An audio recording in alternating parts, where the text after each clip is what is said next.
আমি আমাকে সবাই মনের থেকে ভালোবাসে আমার মেয়েরা। আহাজারি যেন থামছেই না স্বামী সন্তান আর স্বজনদের। এ আহাজারি স্বজন হারানোর বেদনার। তাদের সান্ত্বনা দেওয়ার ভাষা হারিয়ে ফেলেছেন প্রতিবেশীরাও। প্রকৃতিও যেন অঝোর ধারায় সান্ত্বনা খুঁজে ফিরছে।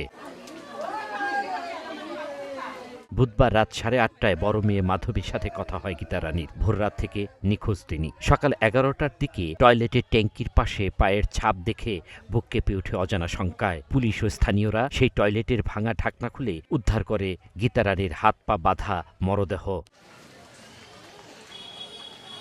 এমনই লোমহর্ষক হত্যাকাণ্ডের ঘটনা ঘটেছে পাবনার আটঘরিয়া উপজেলার একদন্ত বারুইপাড়া গ্রামে। নিহত গীতারানী ওই গ্রামের নন্দ দাসের স্ত্রী। তিনি চাচকিয়া ব্র্যাক স্কুলের শিক্ষিকা ছিলেন। গীতারানীর 2 মেয়ের বিয়ে হয়ে গেছে। স্বামী ঢাকায় নাপিতের কাজ করেন। এ কারণে গ্রামের বাড়িতে একাই থাকতেন গীতারানী।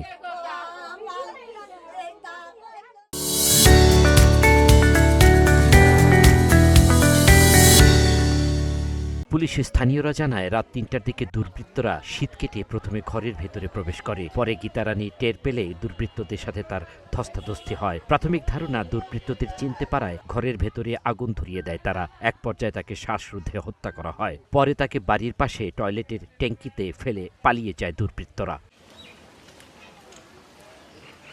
রাতেই ঘর থেকে ধোঁয়া বের হতে দেখে টের পায় স্থানীয় এক ব্যক্তি। তিনি সবাইকে ডেকে আগুন নেভান, কিন্তু তখন থেকেই গীতারানীকে খুঁজে পাওয়া যাচ্ছিল না। সকালে তাকে খোঁজাখুঁজির এক পর্যায়ে 11টার দিকে টয়লেটের ট্যাঙ্কির ভেতর থেকে তার মরদেহ উদ্ধার করা হয়। ধোঁয়া দেখে আশেপাশে একটা লোকই দেখছে। দেখার পর চিল্লাচিল্লি করছে, পাশের বাসায় সবাইকে ডাক দিছে যে এই বাসা সব পুড়ে গেল, ধোঁয়া উঠতেছে, সবাই আসো তাড়াতাড়ি।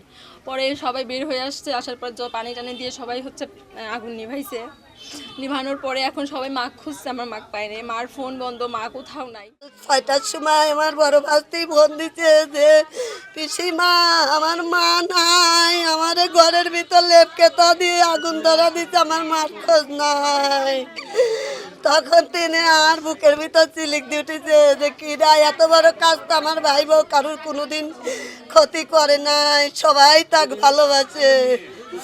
তারপরে সবার কাছে ফোন দিচ্ছি, সবাই কয় যে এইরকম ঘটনা তো ঘটার কথা না, এখন কি করলো কি রে বাবা। জড়িতদের শাস্তির দাবি স্বজনদের। এই ঘটনার ঠিক সপ্তাহখানেক আগে একটা ঘটনা ঘটেছিল।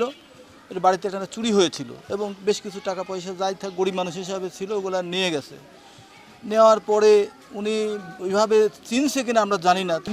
আমার একটাই দাবি যে একটা নিরীহ মানুষ, তারা শান্তপ্রিয় মানুষ, তারা বসবাস করবে শান্তিতে, কারোর সাথেও নাই পাশে নাই। এই মানুষগুলো এইভাবে যদি মিসিং হয়ে যায় বা হত্যা হয়ে যায় তাহলে আমরা কোন সমাজে আছি? আমরা এর দৃষ্টান্তমূলক শাস্তি এবং বিচার দাবি করছি। খবর পেয়ে দুপুরে ঢাকা থেকে বাড়ি আসেন নিহত গীতারানীর স্বামী নন্দ দাস। তিনি বলেন, চাটমোহরের শরৎগঞ্জ বাজারের পাশে তার কেনা 32 শতক জমি নিয়ে আজিজ ও গুলজার নামের 2 ব্যক্তির সাথে দীর্ঘদিন ধরে বিরোধ চলছে। কয়েকবার প্রাণনাশীর হুমকিও দিয়েছে তারা। এ হত্যার পেছনে তাদের হাত থাকতে পারে বলে অভিযোগ নন্দ দাসের। জমি আমার জমি খাজনা খারিজ সব কিছু করছে ওরা। আমাকে দীর্ঘদিন ধরে জ্বালাচ্ছে, আমাকে এটা মারি ফেলানোর হুমকি দেয় বিভিন্নভাবে। আমাকে যাবত আসিস নামে একজন, গুলজার, এটা একটা চক্র, ওই লক্ষ্মীপুর আর এলাকায় লক্ষ্মীপুর বলে বাড়ি ওদের। এইটুকু আমার। আর তাছাড়া আমার কেউ কোনো রকম কারোর সাথে শত্রু দেয় নাই এবং সেই কেসটা চালাচ্ছি আমি 16 বছর। আমি সব জায়গায় ডিগ্রিও পাই। ওরা নিষেধাজ্ঞা দিয়ে আবার ওরা জোর করে লেছে।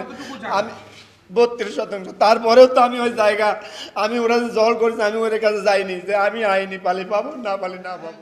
আটঘরিয়া থানার ভারপ্রাপ্ত কর্মকর্তা নাজমুল হক জানান, কারা কেন কিভাবে এই হত্যাকাণ্ড ঘটিয়েছে তা নিশ্চিত হওয়া যায়নি। পুরো বিষয়টি তদন্ত করে দেখা হচ্ছে। দ্রুতই জড়িতদের শনাক্ত ও গ্রেপ্তারের আশা তার।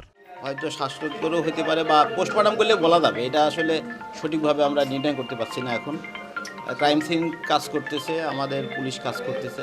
আশা করছি একটা শর্ট টাইমে আমরা চিহ্নিত করতে পারবো ঘটনাটা কি এবং কারা ঘটাইছে। নিহত স্কুল শিক্ষিকা গীতারানীর হত্যায় জড়িতদের দ্রুত গ্রেপ্তার করে আইনের আওতায় আনার দাবি স্বজন ও এলাকাবাসীর।